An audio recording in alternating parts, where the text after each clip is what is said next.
오늘은 로마교의 비성경적 오류에 대한 설교, 저는 마지막 시간으로 하려고 합니다. 그래서 오늘은 이제 나머지 내용들 가운데 우리가 이언옥에 대해서 또 로마교회가 신봉하는 이 마리아 숭배, 이것이 과연 성경적이냐라는 것과 그 외에 기타 비성경적인 교리들, 오류들에 대해서 살펴보고 마치려고 합니다. 먼저 오늘 디모데전서 2장 4절과 5절의 내용을 잠깐 보면, 하나님이 이 세상의 죄인들을 사랑하심으로 그들이 구원 얻기를 원하신다, 이렇게 말씀을 합니다. 그리고서는 바로 뒤에는 그들이 진리를 아는 데에 이르기를 원하신다, 이렇게 말씀하고 있죠. 그러니까 구원 얻기를 원하시지만 그것은 바로 진리를 아는 것과 같은 거다, 이런 말인 거죠. 그러니까 기독교의 구원과는 진리의 지식이 항상 같이 있어요. 진리의 지식이 없는 구원은 이교적인 것입니다. 그래서 기독교의 신앙은 지식의 신앙, 우리 한번 따라합니다. 지식의 신앙, 지식의 신앙입니다. 물론 여기서의 지식이라고 하는 것은 영적 지식을 말하는 것이죠. 하나님과 사람 사이의 관계, 이게 중요한 거예요. 그래서 하나님의 뜻은 사람이 죄에서 구원을 받는 것과 그 구원이 진리를 아는 지식을 통해서 이루어진다. 여러분, 진리를 아는 이 지식이 뭐냐? 바로 믿음을 얘기하는 거예요. 그러니까 우리가 예수님을 믿습니다 이럴 땐 그저 내가 여기에다가 정한수 떠다놓고 1년 365일 막 밤마다 가서 막 지성을 드리고 공양하고 이런 게 아니에요. 그것은 믿음이 아니에요. 그건 그냥 인간 개인의 종교적 신념이고 이런 거지 믿음이 아니에요. 성경이 말하는 믿음은 뭐냐? 구원의 진리를 아는 지식, 이것이 믿음입니다. 이해되셨죠? 중요한 겁니다. 예? 그러니까 진리를 아는 지식과 믿음은 같은 거예요. 그렇게 생각을 하셔야 됩니다. 그러니까 우리가 믿음으로 구원받는 거예요. 그게 바로 진리를 통해서 구원받는다는 것과 같은 것입니다. 그리고 그 믿음의 대상 뭡니까? 여러분, 믿음의 대상이 뭡니까? 예, 그렇죠. 맞습니다. 예수님은 하나님의 말씀이시죠? 그래서 우리가 예수님을 믿는 거예요. 그래서 예수님이 믿음의 대상이고 우리 믿음의 주체도 예수님이에요. 내가 아니에요. 여러분 그거 잘 아셔야 됩니다. 그리고 믿음의 본질도 하나님과 사람 사이에 계시는 유일하신 중보자. 오늘 본문 디모데전서 2장 5절에서는 하나님은 한 분이시요 또 하나님과 사람 사이의 중보자도 몇 분? 한 분이시다. 누구? 사람이신 그리스도 예수. 여기서 사람이시다라는 것은 인성을 가지신 그런 예수님이다, 이 말이죠. 바로 이런 내용이 성경에 중심된 말씀이에요. 성경 전체는 결국 예수 그리스도가 하나님의 영원한 말씀이시고 그 말씀이 성육신 하셨고 이제 사람으로 성육신하신 그 예수 그리스도를 믿을 때 죄인들이 구원함을 얻고 그리고 이 생명과 의를 누리는 참지식, 이 참진리에 이르게 된다, 이렇게 말씀을 하는 거예요. 이제 이렇게 제가 말씀을 드리면 여러분들이 이 개념이 이제 어느 정도는 이제 우리 성도님들은 이해가 되시죠, 그렇죠? 예, 이런 게 기본적인 내용이에요. 이런 기본적인 내용 정도를 여러분들의 신앙의 고백이 되게 하기 위해서 남상수 목사는 지금 6년의 시간 동안 지금 계속 했던 말도 하고 했던 말도 하고 했던 말도 하고 예? 그런 거예요. 알고 보면 간단하잖아요. 그렇죠? 제가 지금 몇 문단 설교 문장에 4문장을 지금 얘기했단 말이에요. 이 4문장이 우리의 믿는 바가 다라고 해도 과언이 아닙니다. 이 단순한 진리에 대한 믿음, 그리고 그것을 이해하는 것은 사실 그리 어려운 건 아니에요. 너무 단순하잖아요. 천국 어떻게 갑니까? 우리 성도님들 천국에 어떻게 가요? 그렇죠. 그게 다죠. 너무 단순하죠. 그게 복음이고 그게 진리예요. 예수를 믿으면 천국 간다. 근데 왜 그게 그렇게 어려울까요? 우리는 그만큼 하나님을 안 믿기 때문에 그런 거예요. 죄인들은 하나님을 말씀하신 그대로 안 믿기 때문에. 거기다 자꾸 다른 걸 집어넣고 자꾸 다른 걸 추구하고 이러니까 이 믿음이 혼란해지고 혼돈이 일어나니까 이 단순한 믿음을 복잡하게 만들고 어렵게 만드는 거죠. 그냥 있는 그대로 믿으면 되잖아요. 하나님의 보내신 자 예수 그리스도를 믿으면 됩니다. 얼마나 단순합니까? 근데 왜 그 사이에 많은 어려움이 있냐? 고지고대로 안 듣고 고지고대로 안 믿는다 이거죠. 그래서 오랜 세월이 걸리는 거예요. 하지만 성경의 진리가 바르게 증거되면 그 가치가 발휘되고 열매를 맺게 됩니다. 역으로 그만큼 오늘날 진리가 이 땅 가운데 바르게 드러나고 있지 않다라는 걸 저는 반증하는 것이다 생각합니다. 우리는 눈에 보이는 것으로 모든 사물들을 판단하고 척도를 매기고 이렇게 하기 때문에요. 보이지 않는 믿음, 보이지 않는 영적인 진리 이런 것에 대해서 별로 생각을 안 하다 보니까 눈에 보이면 그게 다라고 생각하잖아요. 심지어 교회 다니고 예수 믿는다는 분들조차도 그런 영적인 깊은 통찰력이나 안목을 갖고 세상을 보는 게 아니라 그죠? 오늘 하루 먹고 사는 것만 충분하면 세상 잘 돌아간다고 생각하는 거죠. 이런 생각들이 얼마나 잘못됐는지 몰라요.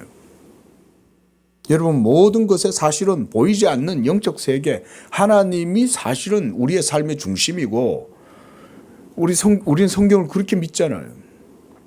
근데 하나님과 우리와의 관계가 어떻게 되든 그런 거 별로 신경 안 써. 경제가 잘 돌아가고 오늘 내 입으로 밥이 들어가고 오늘 하루 내가 그냥 그렇게 살면 모든 게 다 정상이라고 우리는 생각하는데 그게 큰 오류를 일으킨다 이거예요. 원래 삶의 중심성은 그런 데 있지 않거든요. 하나님과 진리와 생명과 의 이런 게 사실은 삶의 중심성인데 그런 것에 가치를 두거나 그런 것을 의미 있게 생각하는 사람들이 과연 얼마나 있냐. 그러니까 세상이 자꾸 오류 가운데 빠지는 거예요. 그러니까 세상이 자꾸 혼란과 무질서 가운데로 빠지는 거예요. 그래서 목사들은 어쩔 수 없이 매일 단순한 복음을 전할 수밖에 없어요. 항상 그 자리에 서 있어야 돼요. 목사들은. 항상 깃대를 딱 끼우고 목사는 거기에 서 있어야 돼요. 그 깃대는 오직 예수 그리스도를 믿음으로 구원받는다. 이 진리를 딱 거기에다가 적고 깃발을 딱 붙들고 서 있는 거예요. 끝까지. 그게 목사들이 할 일이죠. 목사들이 종교 얘기를 하고 삶을 얘기해도 만약 그들의 모든 스피치에 예수 그리스도의 진리가 증거되지 않으면 여전히 거기에는 어두움이 지배하고 있는 거예요. 아무리 열정적이고 열광적이고 이렇게 강남에 큰 대형 교회들이 제가 저희도 강남 있잖아요. 제가 큰 교회라고 비난하는 게 절대 아닙니다, 여러분. 제가 하나님 앞에서 양심적으로 진리가 있냐 없냐가 중요한 거지. 크든 말든 그게 무슨 상관이에요. 예레미야 당시 때 온 이스라엘이 다 바벨론에 끌려갈 때 여러분 예레미야 한 사람 이외에 하나님의 말씀을 붙들고 믿은 사람이 없었어요. 여러분 이 세상에 많은 사람들이 넓은 길로 가려고 하지만 우리 양재교회 성도들은 좁은 길로 가고 있는 거 아닙니까? 그런데 종교 얘기나 하고 삶에 살아가는 처세 이야기나 해주고 어떻게 살면 좋은지 사람들 사는 이야기나 하면서 감정이나 터치하고 여러분 그러면 은혜 받는 것 같아요? 착각하시면 안 됩니다. 여러분 진리의 문제에 있어서는 그래서 우리 성도들은 냉혹할 필요가 있어요. 아이고 목사님 뭐 다른 교회도 그렇게 욕을 합니까? 그런 게 아니에요. 진리의 문제예요. 진리의 문제. 자, 여러분 진리의 문제는 우리가 죽었을 때 천국 가느냐 지옥 가느냐의 문제죠. 목사는 그걸 알아요. 오늘 당장 죽어도 예수 믿는 나는 천국 간다. 이 믿음 가지고 사는 사람과 내가 이래 살아가지고 천국 갈 수 있을까? 이런 생각하는 사람과 복음의 능력이 누구한테 나타나고 언약의 복이 누구한테서 나타나겠어요? 문제가 닥쳐보면 그제서야 진실함이 드러나는 거예요. 우리 사람들은 닥쳐보지 않고서는 깨달을 수가 없어. 평소에 그냥 목사가 전하면 아멘하고 그걸 막 긴박하게 받아들이면 좋은데 북을 치고 장구를 쳐도 울지도 않고 춤도 안 춰요. 예? 성경에서 그래서 그렇게 얘기하잖아요. 예? 피리를 불고 북을 치고 장구를 쳐도 울지도 않고 노래도 안 부른다는 거죠. 그 영적인 문제에 있어서는 우리는 항상 이런 문제 가운데 있어요. 이게 바로 부패했고 타락했기 때문에 그런 거예요. 모든 인류와 모든 사회와 국가가 다 아담의 죄 아래에서 지배를 받고 있는 거예요. 그래서 그런 거예요. 그리고 진리를 떠나면 사람의 영혼과 정신에는 반드시 그에 상응하는 다른 무언가가 그 자리를 차지하게 됩니다. 이 점도 우리가 꼭 주의해야 됩니다. 여러분, 예수 믿는 여러분들의 믿음이 무너지거나 거기에 뭔가 문제가 생기면 반드시 그 자리에는 다른 게 차지합니다.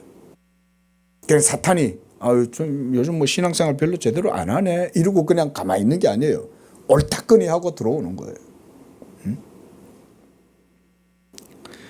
그렇게 되면 사람의 영혼과 인격과 삶은 온통 무지, 미신적 두려움에 사로잡히게 되고 그 영혼은 지식이 없기 때문에 불안함에 사로잡히고 불안함에 사로잡혀 있다가 어느 날 사이비 교주를 만나면 광기에 사로잡히는 거예요. 그러다가 신천지한테 떨컥 걸리는 거예요. 평범하고 단순한 예수 그리스도의 복음의 진리가 얼마나 중요한지 삶이 보여주잖아요. 우리의 현실 실존이 그걸 보여주잖아요. 그렇죠? 우리는 항상 그 속에서 그 가운데의 텐션 가운데 살아요. 그 긴장 가운데 살아요, 사실은. 오늘날 현대인들이라고 해서 그들이 종교를 벗어나거나 주체적이고 독립적인 어떤 자신만의 세상이나 사고나 삶을 영위한다라는 식의 이런 생각은 사실은 상상에 불과합니다. 그리고 그렇게 주장하는 철학자들의 주장들도 많이 있는데 전부 다 헛된 겁니다, 여러분. 하나님을 아는 바른 지식이 없이는 누구도 이 영혼의 깊은 본질과 정신의 세계, 이 혼돈의 세계에서 자유로울 수가 없습니다. 이건 진리예요. 객관적 진리예요. 그래서 우리가 이 로마 교회의 비성경적 오류들을 제가 비교적 여러 차례 지금 말씀을 드리는 거예요. 1회에 다 끝낼 수는 있어요. 단순하게 여러분들한테 이런 거 제가 처음 나눠드린 내용 있죠. 이 로마교와 개신교의 신학적 교리적 차이에 대해서 제가 뭐 한 9가지 정도로 그냥 추려서 말씀을 드렸는데 제가 지금 이제 6회 동안 설교를 하면서 그 속에 대부분 얘기들은 다 했어요. 이제 오늘은 연옥이라든가 마리아 숭배설이라든가 그 외에 좀 다른 내용들도 얘기를 드리고 마무리를 하려고 그럽니다. 먼저 여러분 오늘은 이 연옥 교리 그리고 로마 교회의 그 공로 개념에 대해서 조금 보려고 그래요. 천주교는 사람이 죽으면 그 이후의 상태를 세 가지로 이해합니다. 세 가지. 첫 번째는 뭐겠습니까? 천국. 그 다음 또 하나는 뭘까요? 당연히 지옥이겠죠. 그죠? 그럼 세 번째는 뭐예요? 세 번째가 바로 푸가토리. 우리가 연옥이라고 하는 것입니다. 그래서 그들은 이렇게 말해요. 자, 이렇게 말합니다.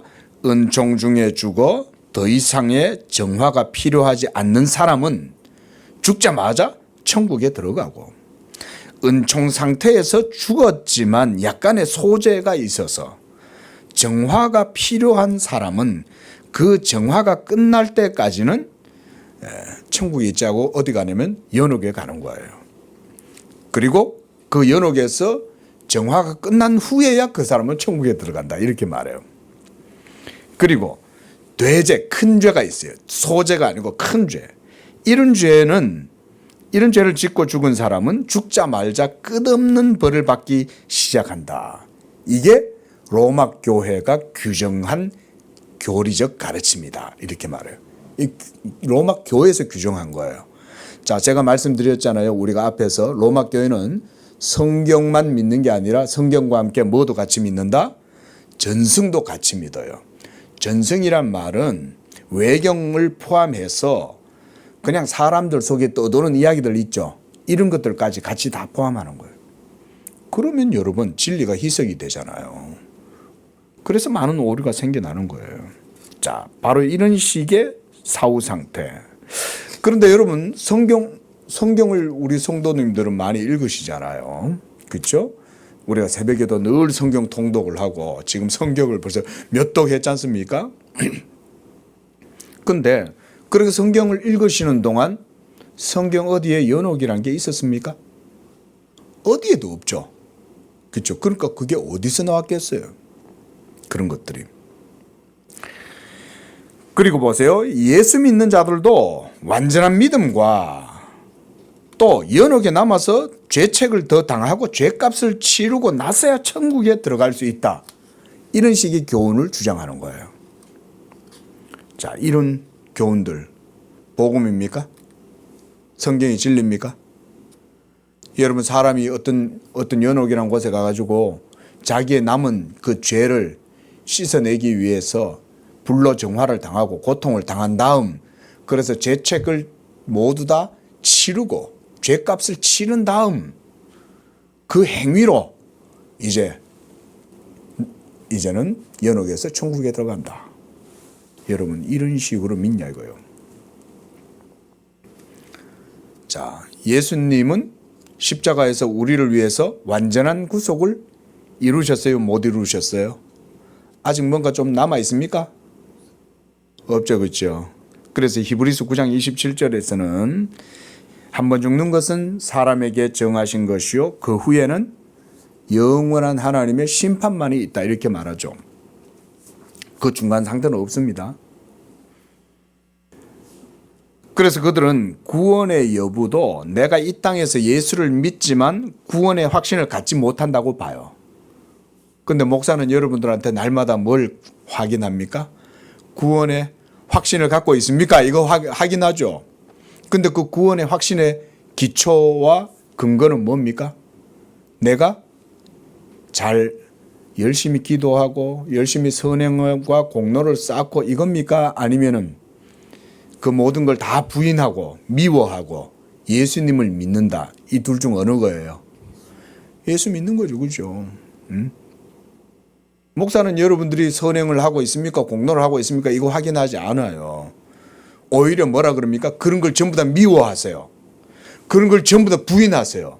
그런 걸 철저히 하나님 앞에서 미워하세요. 여러분들의 행위를 미워하세요.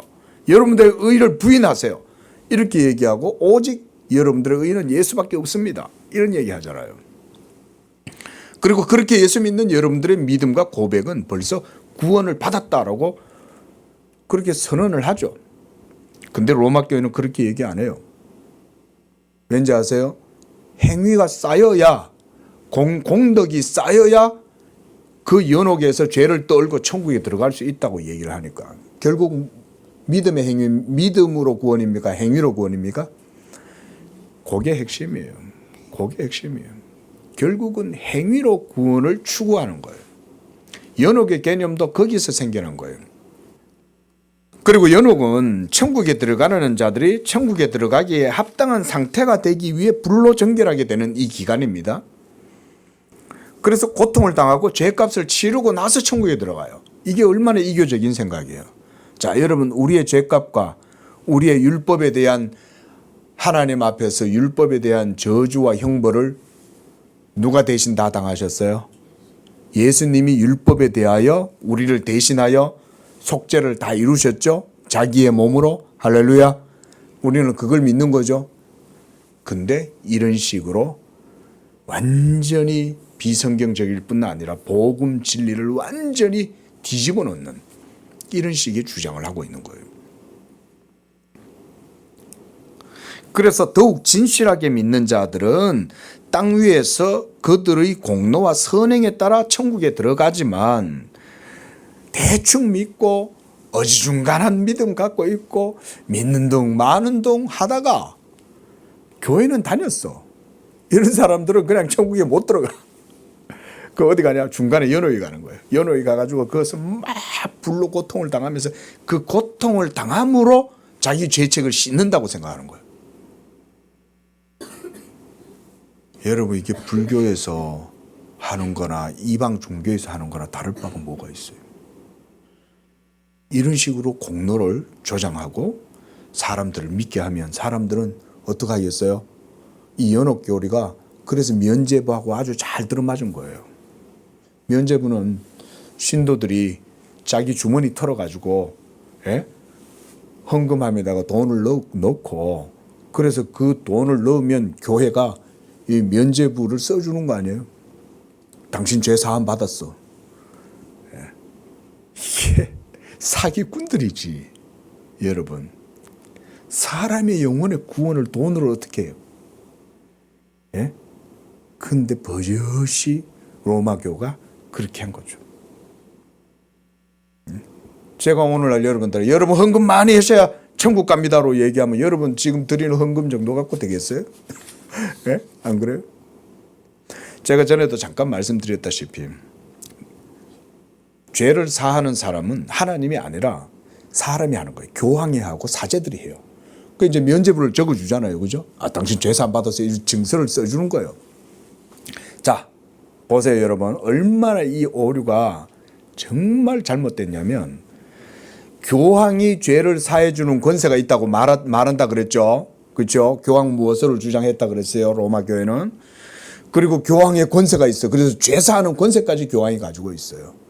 그래서 면죄부를 돈을 내는 사람한테 면죄부를 써주면서 죄사함의 권세를 교황이 승인하는 거 아니에요, 그죠? 자, 그러면 당시에 면죄부를 반박했던 종교개혁자들은 이렇게 반박했어요. 아니, 굳이 교황이 죄를 사하는 권세를 갖고 있다면서 왜 불쌍하고 돈 없고 가난한 사람들 돈을 받아가지고 죄를 사한다고 그러냐? 아니, 그냥 교황이 죄사함 선언해 주면 되잖아. 맞아요, 아니에요? 그렇죠? 돈 받고 죄사함 선언해 줄 필요 뭐 있어? 아니, 그러면 교황이 돈보다도 죄사하는 권세가 없는 거 아니에요? 맞죠? 교황이 죄사하는 권세가 있다고 주장을 하고 교황이 교회의 머리라고 주장을 했으면 굳이 돈을 받고 왜 사람들의 죄를 사해 주려고 그러냐 이 말이에요. 그냥 교황이 자비롭게 용서해 주면 되잖아. 그게 사랑 아니에요? 근데 왜 돈을 받냐 이거예요. 그래서 사기꾼들이라는 거예요. 틀렸습니까? 그게 아니라면 교황의 권세는 돈보다도 약한 거지. 응? 제가 이건 그때도 말씀을 드렸죠. 자, 그러니까요. 결국 뭐냐면 예수 그리스도의 속죄 사역의 완전성을 부인해 버리는 거예요. 그리고 믿음으로 값없이 우리는 값없이 의롭다함을 받죠. 근데 돈을 내야 되고 선행을 해야 된다잖아. 그럼 이게 무슨 값이에요, 이것은? 예? 선행이고 공덕은 은혜가 아니잖아요. 이건 빚이죠. 하나님이 사람들한테 빚지는 거 아니에요? 그래서 네가 지옥에서 네 죄를 씻고 연옥에서 네 죄를 씻고 네가 공덕을 쌓아서 그렇게 했을 때 죄가 정해진다. 이런 엉터리 같은 소리를 버젓이 그럴듯하게 해야 된다 이 말인 거죠. 성경 어디에도 이런 것은 없어요. 그렇죠? 성경만 읽어봐도 알아요. 목사가 이렇게 얘기 안 해도 여러분이 성경만 쭉 읽고 성경 말씀에 하나님을 경외하고 믿음으로 이렇게 성경만 읽어보면 다 알아요. 그래서 이 연옥설이 어디서 나왔냐? 성경에서는 안 나오고 제가 전에 말씀드렸던 마카비서 같은 그런 외경 가운데에서 이런 내용들이 들어가 있어요. 그래서 우리가 외경을 정경으로 인정하지 않는 거예요. 외경 속에 읽어보면 유대인들의 역사나 여러 더비드 이야기나 무슨 여러 얘기들이 있는데 그 속에는 복음 진리가 없어요. 그래서 그런 것들은 우리가 정경으로 인정을 안 하는 거예요.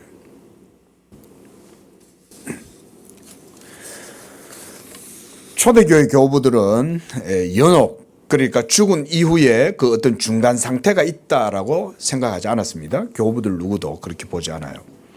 또 초대 교황인 그레고리 1세가 이 연옥 교리에 단초를 놔요. 그러니까 벌써 이 연옥 교리는 성경에서 점차 떠나면서 서서히 생겨나는 거예요.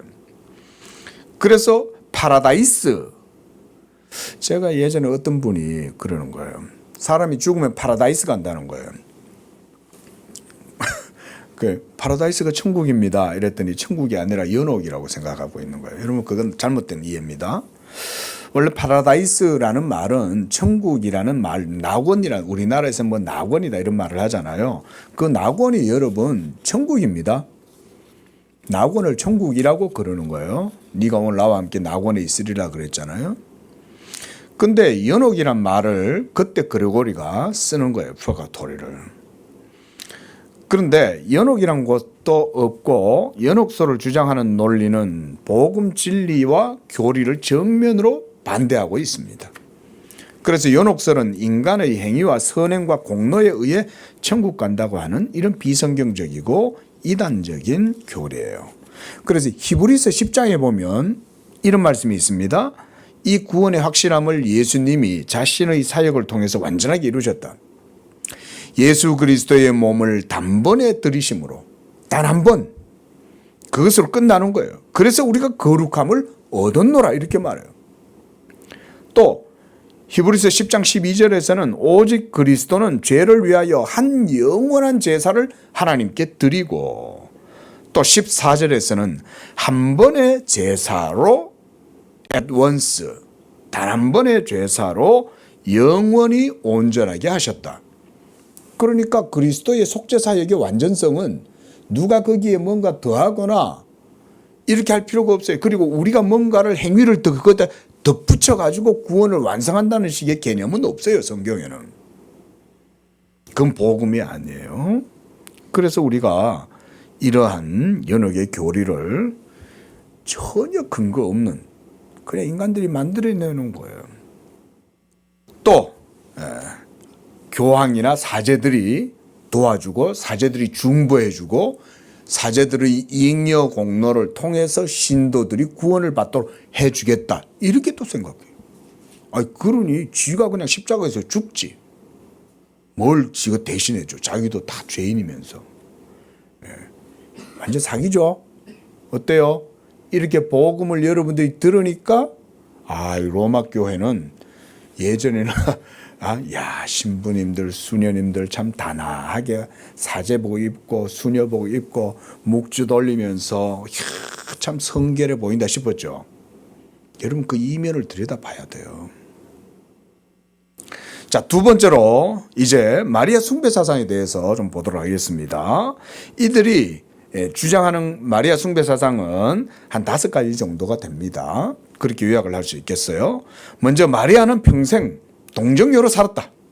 이것을 마리아 종신처녀설이다 이렇게 주장을 합니다. 하지만 성경에는 얼토당토 않게, 그렇죠? 이런 건 얼토당토 않은 거야. 성경은 마리아에 대해서 뭐라고 얘기해요? 마가복음 3장 31절과 32절 우리 한번 보실까요? 마가복음 3장에 보면요, 제가 읽어드릴게요. 3장 31절입니다. 그때에 예수의 어머니와 동생들이 와서 밖에 서서 사람을 보내어 예수를 부르니 무리가 예수를 들러 앉았다가 여짜오되 보소서 당신의 어머니와 동생들과 누이들이 밖에서 찾나이다. 그러니까 마리아는 예수님을 낳을 때는 동정녀였지만 그의 남편 요셉과 이혼했어요? 안 했어요? 안 하죠. 요셉과 결혼 부부 생활을 하면서 아이들을 낳은 거예요. 그것도 여러 명 낳은 거예요. 동생들 또 누이들 이렇게 하잖아요. 마태복음 13장도 한번 보십시오. 거기 55절에 보면 이는 목수의 아들이 아니냐, 그 어머니는 마리아, 그 형제들은 야고보, 요셉, 시몬, 유다라 하지 않느냐 이렇게 말해요. 그러니까 예수님과 함께 마리아에게서 태어난 동생들인 거예요. 그 누이들은 다 우리와 함께 있지 아니하냐 이런 내용들이 있어요. 그러니까 예수님께는 마리아에게서 난 다른 형제와 자매들이 있었다는 거죠. 이것은 결국 마리아의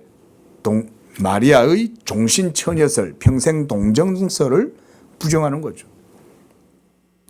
그 다음으로 또 볼 건 뭐냐면 마리아는 하나님의 어머니다 이런 말이에요. 이게 데오도코스란 말은 뭔 말이냐면 데오 이 말은 하나님이란 말이고요. 도코스라는 말은 낳은 자, 그러니까 어머니 이런 말이에요. 하나님을 낳은 자다. 마리아는 그런 사람이다 라는 말이에요. 천주교가 이 마리아를 하나님의 어머니로 숭배하게 된 것은 431년에 에베소 공회에서 콘스탄티노플 주교였던 네스토리우스라는 감독과 알렉산드리아의 키릴루스라고 하는 이 두 주교들 간의 신학적 논쟁에 의해서 촉발됐어요. 그래서 이 데오도코스 말씀드렸듯이 하나님을 낳은 자 이런 말 아닙니까? 근데 네스토리우스는 마리아에게서 나신 그리스도, 그 그리스도를 낳은 것은 단지 마리아가 인성으로만 낳았다. 잘 들어보세요. 자, 인성으로만 마리아는 예수님을 낳았어. 그래서 신성으로는 낳지 않았어. 자, 맞는 것 같습니까? 권사님 어떤 것 같아요? 잘 들어보세요. 조금 교리적인 얘기예요. 마리아는 그리스도를 낳긴 낳는데 마리아에게서 난 것은 하나님이 아니라 그리스도가 태어났어. 그것은 인성이야. 사람만 태어났지 신성은 안 났어. 자, 맞아요? 틀려요? 틀린 것 같아요? 맞는 것 같아요? 왜 틀렸죠? 뭐 때문이죠? 언제부터? 그렇죠. 맞아요. 정확하게 이해하시는 거예요. 그러니까 이미 마리아의 태중에 잉태되어 있는 그 아기는 예수님인데 벌써 그 예수님의 인격에는 신성과 인성이 연합되어 있는 거죠. 그러면 마리아의 태중에는 하나님이 계시는 거죠. 놀라운 일이죠.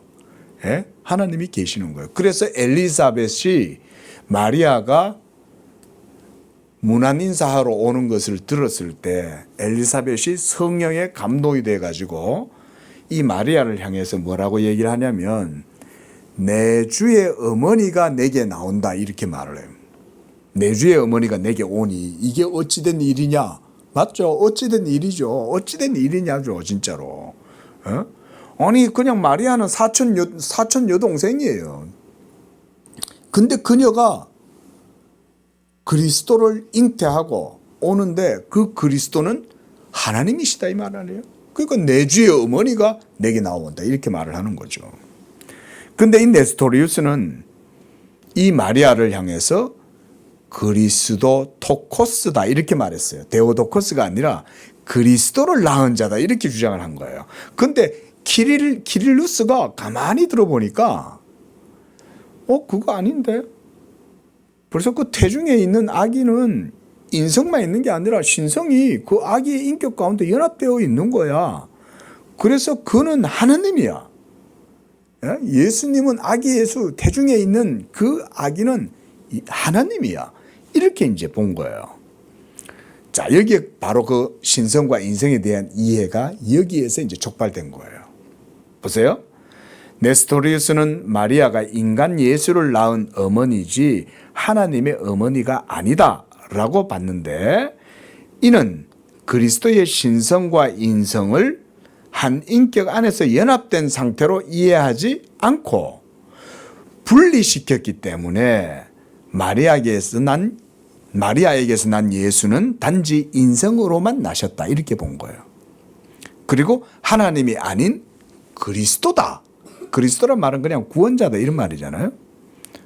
이걸 보고 그래서 우리가 양성, 신성과 인성을 네스토리우스는 분리시켰다, 이렇게 주장을 한 거예요. 그런데 알렉산드리아 주교 키릴은 뭐라고 봤냐면, 그리스도의 하나의 인격 안에 두 성품, 신성과 인성이 어떻게 되어 있다? 연합되어 있다.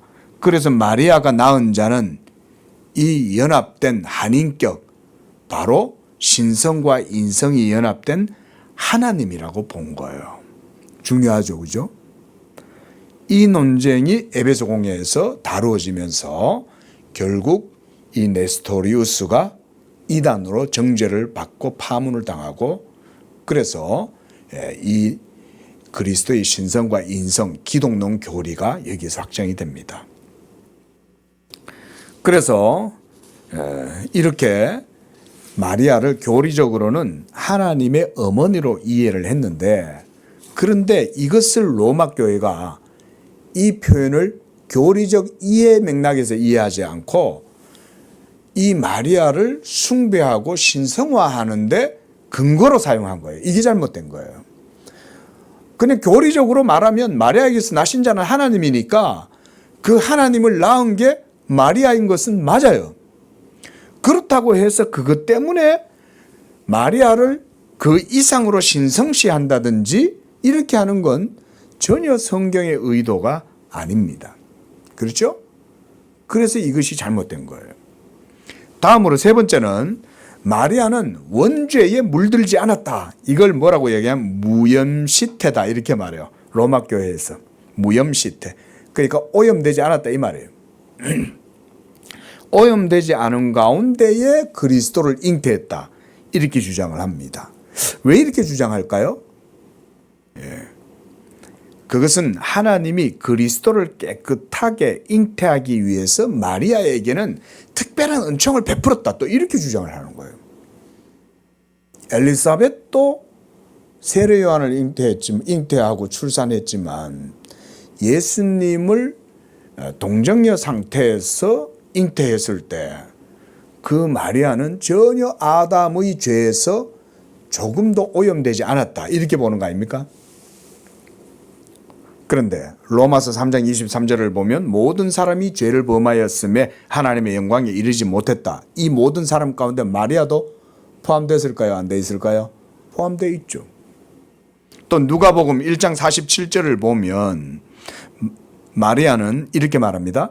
내 마음이 하나님 내 구주를 기뻐하였으니.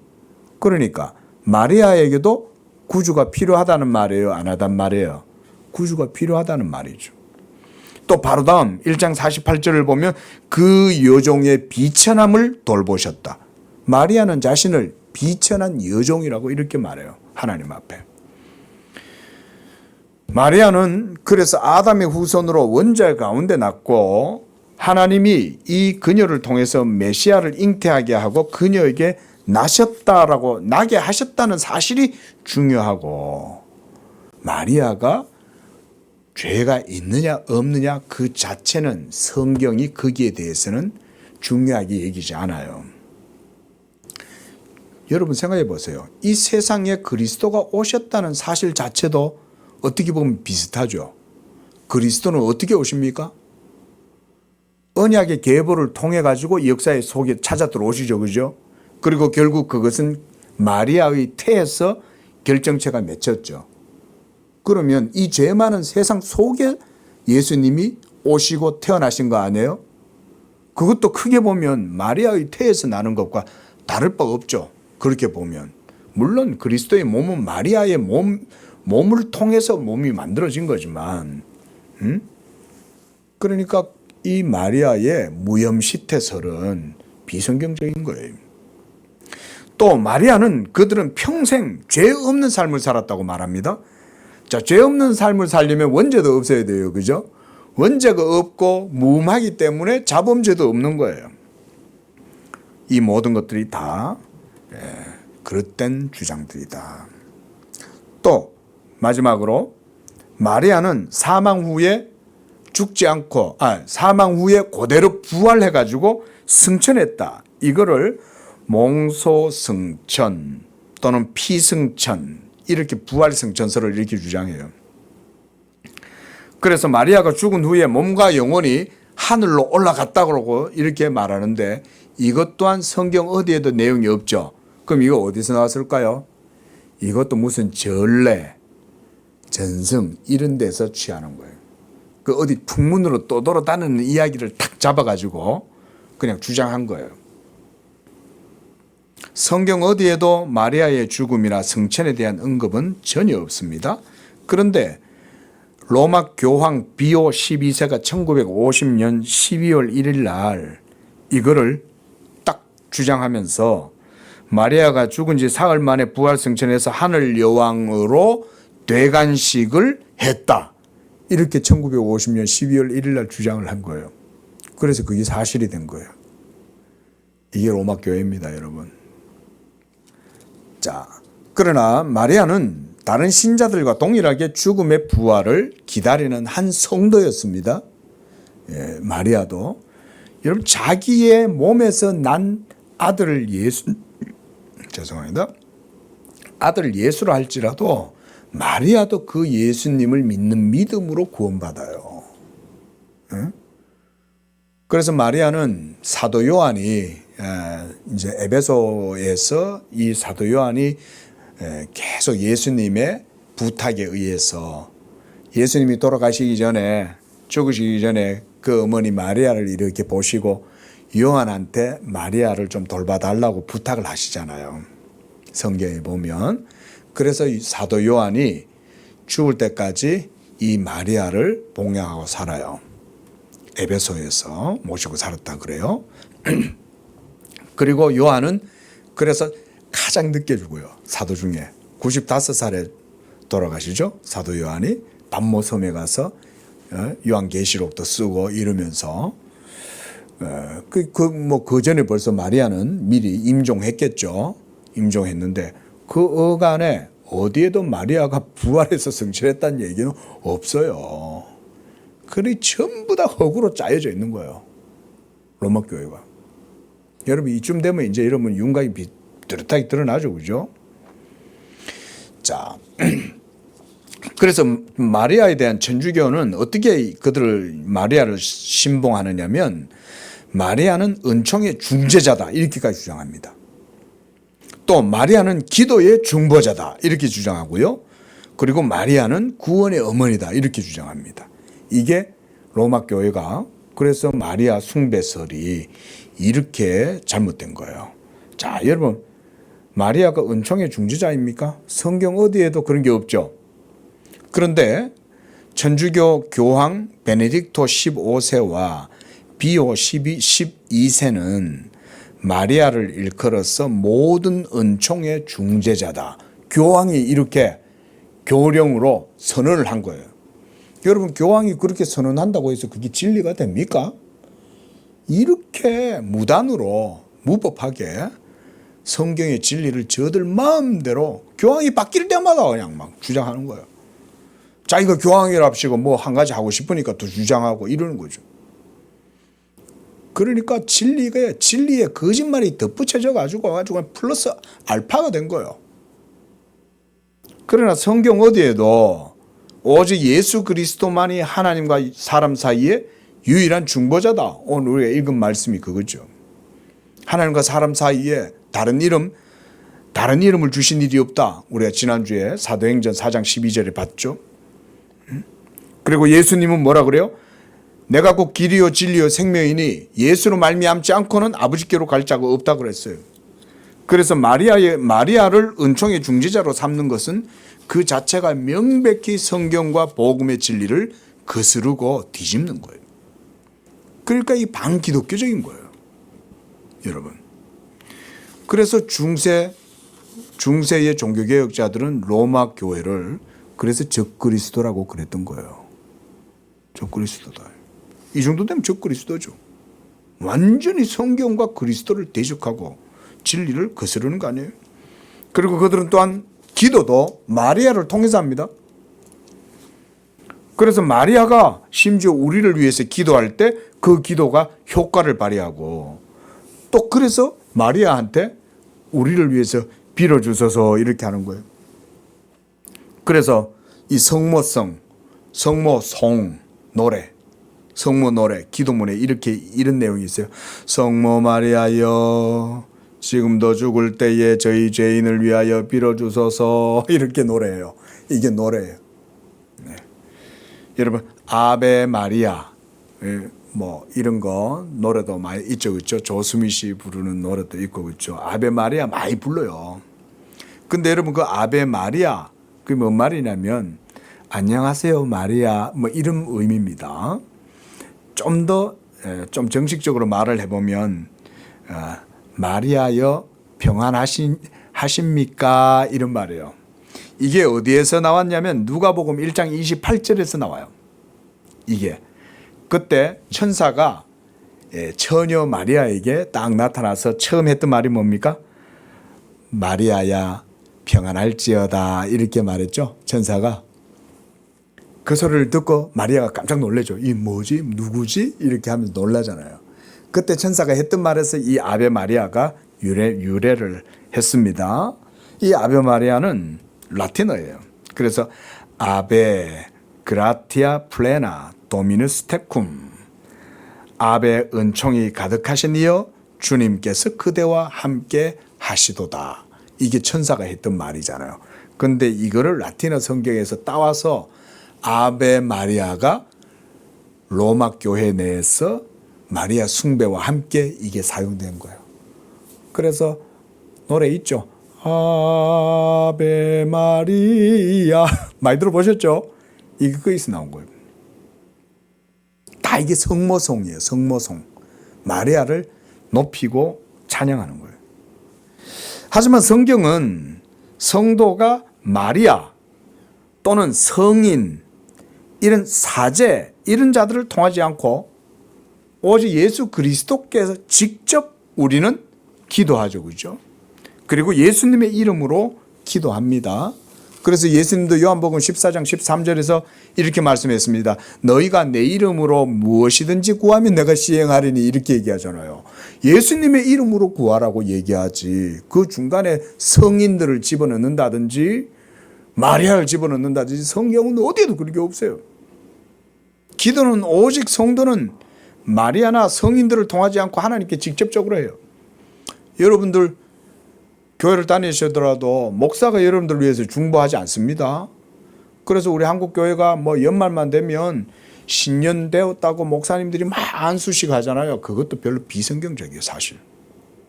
신도들이 믿음이 약하니까 그냥 목사님들이 그냥 해주는 거지, 목사님들은 실제로 자기들을 통해서 하나님의 복이 임한다 별로 생각 안 해요. 목사가 여러분들에게 복을 비는 건 복음을 전할 때만 그게 이루어집니다. 그래서 여러분들 목사들도 복음 빌어요. 복을 비는데, 복음은 안 전하는데 복을 빌면 그게 복이 가냐고요. 그래서 목사님들이 축복기도 하는 것은 성경적이지만 목사에 의해서 축복이 가는 건 아니에요. 맞죠? 목사가 복을 빌면 목사가 복을 줍니까? 하나님이 복을 줍니까? 하나님이 복을 주겠죠. 여러분들도 마찬가지예요. 여러분들도 성도들을 위하여 복을 빌며 기도하시면 돼요. 그런데 그 모든 복이 어디서 와요?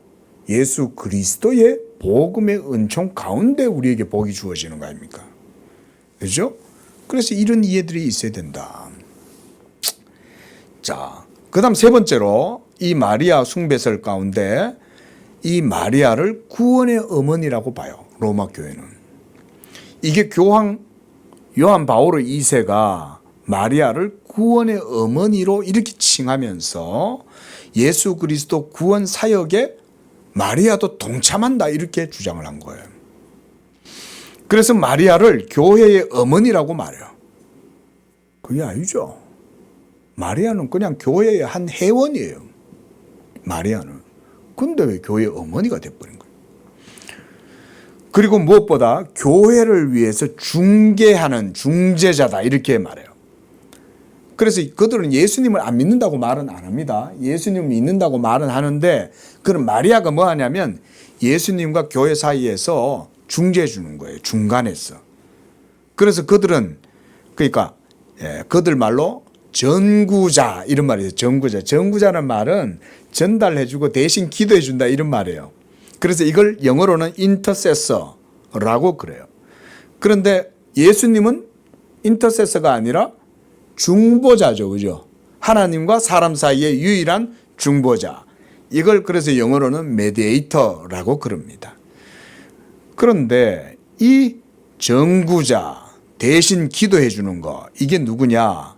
예수님 이외에 마리아와 성인들, 사제, 교황이 그 역할을 한다고 생각하는 거예요. 그래서 그들은 지금도 그렇게 교회와 신앙생활을 그렇게 가르치고 그걸 교리로 그렇게 믿어요. 하지만 사도행전 4장 12절 말씀처럼 다른 일로서는 구원을 받을 수 없다 그랬고 오직 예수 그리스도만이 이 구원을 완전하게 이룬다. 우리가 오늘 히브리서 10장도 봤죠. 단번에 자기의 십자가의 죽으심을 통해서 영원히 구속을 완성한 거예요. 단번에 이루신 거예요. 영원히. 그래서 더 이상 그게 뭔가 부과되거나 그게 뭔가 플러스가 될 게 없어요. 통일교 보세요. 신천지 보세요. 그들이 뭘 주장하는지 아세요? 예수가 완전히 구원을 못 이루어서 내가 거기다가 플러스 알파를 하는 거야. 이렇게 말해요. 예수님 차려놓은 밥상에 저들이 숟가락 올리는 거죠. 말하자면. 그게 여러분 전부 다 사기꾼들이에요. 그런 식으로.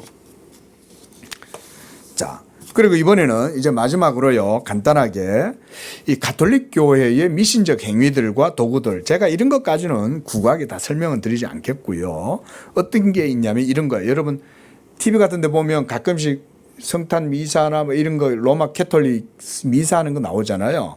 그럼 그거 보면 여러분 이렇게 그릇을 들고 이렇게 물 뿌리는 거 보셨어요? 이게 뭐냐면 성수를 뿌리는 거예요. 이게 뭐냐면 죄를 씻음을 의미하는 건데 성수 자체가 마귀를 쫓아내는 그런 일종의 마법과 같은 그런 이제 마법물처럼 이런 식으로 사용하는 거예요. 완전 미신이죠. 그 다음 묵주. 제가 이 묵주에 대해서는 잠깐 전에도 언급을 드렸는데 이 묵주를 돌리면서 이거를요 휴대하고 다니고 그걸 돌리면서 부적처럼 씁니다. 이 전부 다 예수 믿음에 반하는 거죠. 우리는 그런 거 필요 없어요. 그렇죠? 마음에 성령이 계시고 예수를 믿으면 그 자체로 내가 하나님과 동행하는 거잖아요. 예? 그러니까 기계적으로만 돌리고 그걸 돌리면 마치 부적처럼 뭔가 효염이 있다? 이거는 뭐 불교에서 이거 뭐라 그럽니까? 염주라 그럽니까? 그거 돌리는 거랑 뭐 다를 바가 없죠.